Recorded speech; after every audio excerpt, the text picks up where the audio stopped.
আলাইকুম ওয়া রাহমাতুল্লাহি ওয়া বারাকাতুহু। দূরে কাছে দেশে বিদেশে যে যেখানে আছেন সকলকে আমার আন্তরিক ভালোবাসা ও শুভেচ্ছা।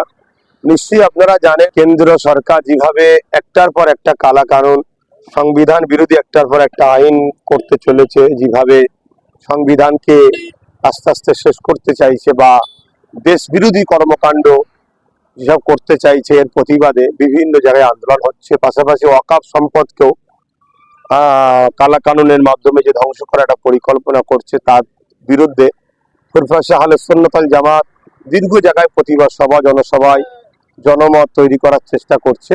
আগামীকাল 26শে জানুয়ারি, নিশ্চয়ই দিনটা আমাদের কাছে একটা স্মরণীয় দিন, ঐতিহাসিক দিন।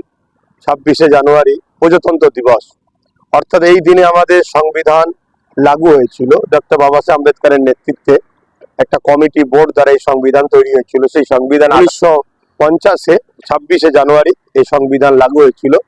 সেই দিনটাকে খেয়াল করে একদিকে যেমন দেশ বাঁচাও, অপরদিকে সংবিধান বাঁচাও, এই ব্যানারে আমরা আগামী দিন একটা 26শে জানুয়ারি উলুবেড়িয়া কালীবাড়ি চৌমাথা মোড়ে একটা জনসভা ফুরফুরা আহলে সুন্নাত ওয়াল জামাতের পক্ষ থেকে উলুবেড়িয়া শাখা কমিটির ডাকে ব্যবস্থা করা হয়েছে।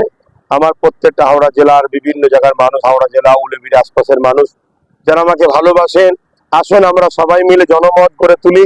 সংবিধান বাঁচাও, দেশ বাঁচাও, এবং আমাদের যে সংবিধান রাইট দিয়েছেন ধর্মীয় স্বাধীনতা এবং আমাদের ওবিসি সংরক্ষণ, যেভাবে আজকে রাজ্য সরকারের গাফলতির জন্য ধ্বংস হয়ে গেল, সেটাকে বাঁচাবার লক্ষ্যেও আমাদের এই জনসভাকে আপনারা সকলে আসুন, একত্রিত হয়ে আমরা সাফল্যিত করি। কোনো রকম প্রচারণায়, কোনো রকম ফেক নিউজে কান না দিয়ে আমি আপনাদেরকে প্রচার করছি, দাওয়াত দিচ্ছি, আপনারা সকলে আসুন। এটা আমাদের দায়িত্ব।